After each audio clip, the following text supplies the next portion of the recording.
bersama saya Kiki Maudi dalam Ngopi Pagi. Selamat pagi Mbak Joko. Selamat pagi Mbak Kiki. Ya, kalau episode sebelumnya kita sudah membahas tentang hitungan Jawa. Di episode ini saya ingin membahas tentang istilah Jawa yang disebut dengan orailo. Bisa dijelaskan Mbak Joko, untuk railo ini sebenarnya apa? Seperti apa teorinya? Orailo itu sebenarnya kan kalau di bahasa Indonesia kan dianggap tabu, istilahnya kan seperti itu kan, tabu.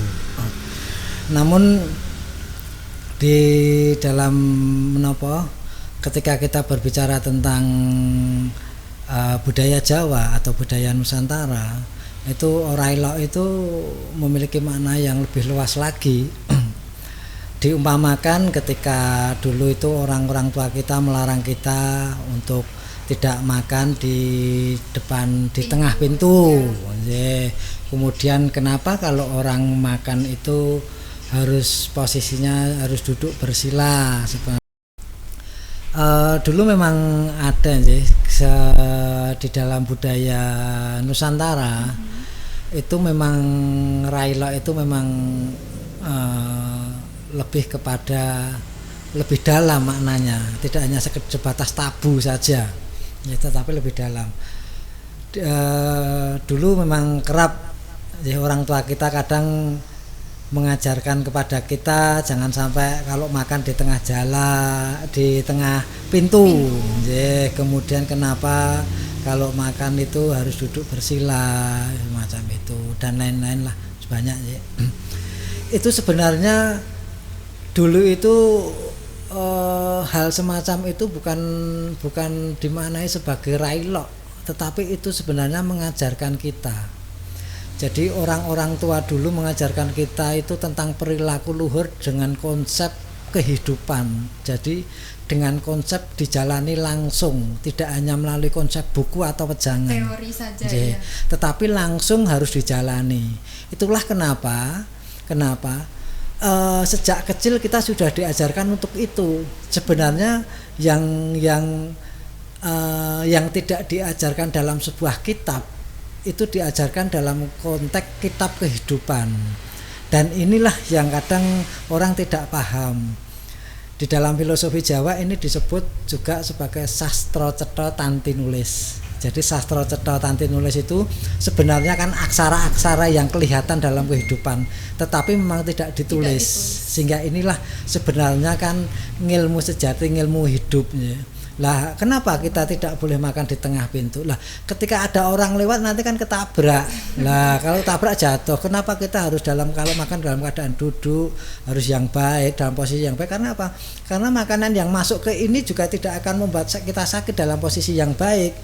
Dan ini juga diajarkan kalau di dalam keyakinan kita kan juga diajarkan oleh dulu para baik dari para wali ataupun para rasul, bagaimana cara makan yang baik, bagaimana kita harus berperilaku yang baik dengan seperti ini juga diajarkan seperti itu.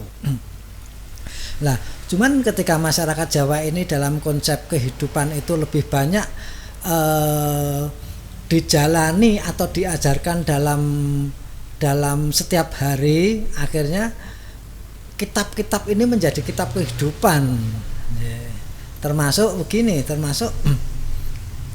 ketika kenapa ibu muda yang baru melahirkan kenapa harus peniti, di sini juga ada dingo bengle, dulu kan seperti itu. Padahal ini kalau orang sekarang, apalagi milenial sekarang ini kan dianggap wis klenik sudah tidak dipakai pakai peniti semacam itu, padahal tidak. Karena begini, kalau kita memang memahami tenan betul ini bahwa delingo bengle ini memang memiliki kandungan jamu ini memiliki kandungan memang semacam zat yang memang untuk membuat seseorang itu lebih tenang, karena bau delingo bengle itu kan kadang membuat pikiran ini menjadi fresh. Dan itu memang ketika kita buka di beberapa sumber memang seperti itu kandungan zat-zatnya. Lah orang dulu itu simbah-simbah dulu itu karena kan ini dulu juga turun temurun, dan ini kan obat-obatan semacam ini, tata cara seperti ini kan dulu kan memang dikenalkan memang dari perilaku kehidupan oleh alam semesta.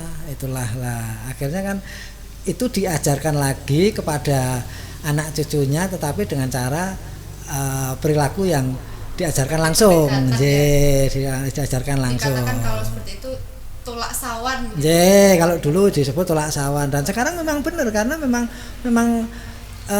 saya membuka di beberapa sumber, di beberapa mungkin di beberapa portal berita itu juga banyak ya, kalau obat-obatan semacam delingo bengle itu jejamon itu memang memiliki kandungan untuk menolak semacam virus atau apa, kalau kita memang berbicara tentang khasiat jejamon ini.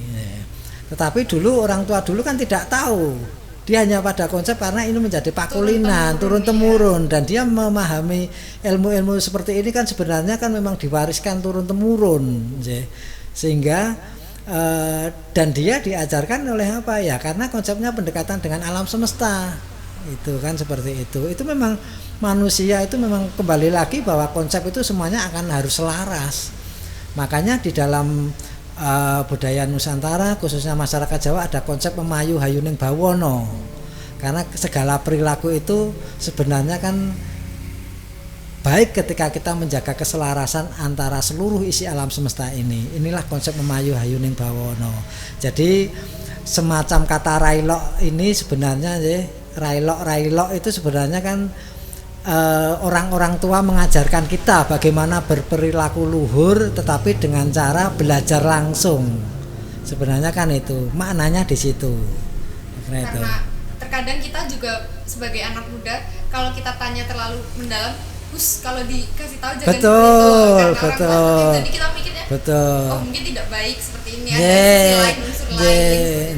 Lah itu sebenarnya memang juga sebenarnya memang terkadang kan orang tua sendiri ketika mereka memahami orang-orang tua nun sewu, orang-orang tua yang masih di tahun-tahun 70 ke atas atau 80 ke atas ini kan juga kurang paham sekali tentang ajaran-ajaran luhur seperti ini, karena memang sudah jarang sekali ya sekarang, apalagi di tengah kondisi globalisasi seperti sekarang ini.